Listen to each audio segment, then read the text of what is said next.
Hello friends, स्वागत है मेरे यूट्यूब चैनल पे। आज हम लोग एक इकोनॉमी का एक चैप्टर पढ़ने वाले हैं। इस चैप्टर का नाम ग्लोबलाइजेशन एंड इंडियन इकोनॉमी है। तो सबसे पहला सवाल ये आता है कि व्हाट इज़ ग्लोबलाइजेशन। ग्लोबलाइजेशन है क्या? तो साधारण भाषा में बोलूँ तो ग्लोबलाइजेशन है इंटीग्रेशन बिटवीन कंट्रीज़। कंट्रीज़ का इंटीग्रेशन यानी एकजुट होना ही ग्लोबलाइजेशन है। It is largely the result of increasing movement of goods and services. तो ये व्यापार के बढ़ने के कारण ग्लोबलाइजेशन का दौर शुरू हो चुका है। इकोनॉमिक एस्पेक्ट के अलावा लोगों के मूवमेंट एक से दूसरे देश में जाने के कारण भी ग्लोबलाइजेशन को बूस्ट मिलता है। और मल्टीनेशनल कॉरपोरेशन जिन्हें एमएनसी भी कहते हैं, उनके कारण भी ग्लोबलाइजेशन को बहुत बड़ा बूस्ट मिला है। अगला सवाल ये है कि ग्लोबलाइजेशन का कारण क्या है, किस वजह से ग्लोबलाइजेशन होता है। तो इसका सीधा आंसर है टेक्नोलॉजी। टेक्नोलॉजी में बहुत ज़्यादा बढ़ोतरी होने की वजह से हमारा विश्व जो है वो एक ग्लोबल विलेज बनता जा रहा है।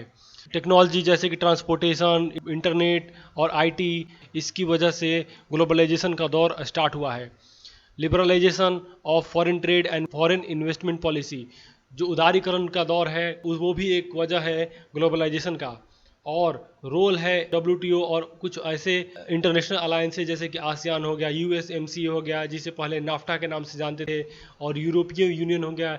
ये सभी अलायंसेज जो है जो ग्लोबलाइजेशन को प्रमोट करती है। अगला प्रश्न है कि लिबरलाइजेशन क्या है। लिबरलाइजेशन का साधारण मतलब है कि सभी तरह के ट्रेड बैरियर को हटाना ही लिबरलाइजेशन है। तो ट्रेड बैरियर क्या होते हैं?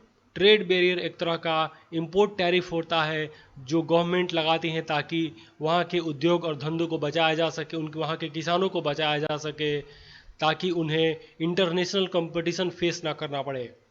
भारत ने यह नीति अपनाई 1991 तक, यानी आज़ादी से हमने 1991 तक लिबरलाइजेशन के खिलाफ यानी कि प्रोटेक्शन वाली पॉलिसी अपनाई। 1991 में हमें अपने मार्केट को ओपन करना पड़ा।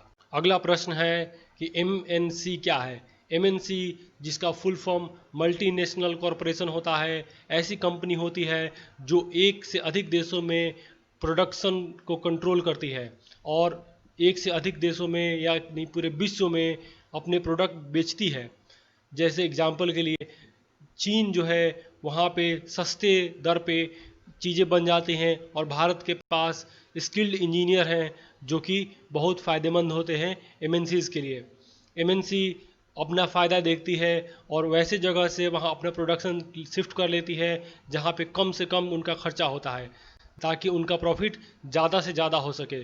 कुछ एग्जांपल एमएनसी के हमारे पास हैं जैसे कि एप्पल, जो कि आज के डेट में 2 ट्रिलियन से ज़्यादा का उसका नेटवर्थ है। और भी एग्जांपल है इसके Microsoft, Google, Facebook, etcetera etcetera.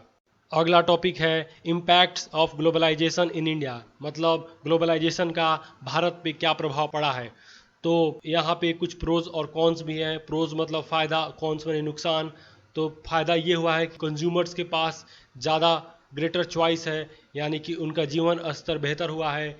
और दूसरा फ़ायदा ये है कि कुछ ऐसे भारतीय ब्रांड जैसे इन्फोसिस है, जैसे कि टीसीएस है, जैसे रिलायंस है, ये इनका प्रेजेंस पूरे वर्ल्ड में हो गया है।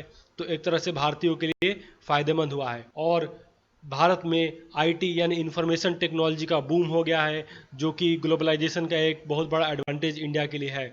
और भारत में विदेशी निवेश बढ़ना भारत की अर्थव्यवस्था के लिए बहुत ही लाभदायक सिद्ध हुआ है। तो पहला नेगेटिव पॉइंट ये है कि बहुत ज़्यादा कट थ्रोट कंपटीशन है, मतलब बहुत ज़्यादा कंपटीशन बहुत ज़्यादा बढ़ गया है जिसके कारण बहुत सारी कंपनियों को अपना बिजनेस बंद करना पड़ रहा है, जिसकी वजह से बहुत सारे लोगों को नौकरियां खोनी पड़ रही हैं। पॉइंट, बिजनेसेस को ग्लोबल ब्रांड के साथ compete करना पड़ रहा है जो कि उनके लिए हानिकारक सिद्ध हो सकता है। और सबसे मुख्य पॉइंट ये है कि जो कंपनियां हैं कंपटीशन की वजह से उन्हें अपने वर्कर्स को हार्डशिप दे रही हैं, उन्हें प्रोटेक्शन नहीं दे रही हैं। अगला टॉपिक है फेयर ग्लोबलाइजेशन। फेयर ग्लोबलाइजेशन का ये मतलब है कि ग्लोबलाइजेशन सबके लिए एक बढ़िया अपॉर्चुनिटीज़ क्रिएट करे, सबके लिए फेयर हो ग्लोबलाइजेशन। तो ये दो तरह से अचीव किया जा सकता है। सरकारें हैं उन्हें लेबर लॉ को बढ़िया से इम्प्लीमेंट करना होगा और WTO को ये फेयर ट्रेड प्रैक्टिसेस को प्रमोट करना होगा, ताकि जो डेवलपिंग कंट्रीज़ हैं उनके हितों की रक्षा की जा सके।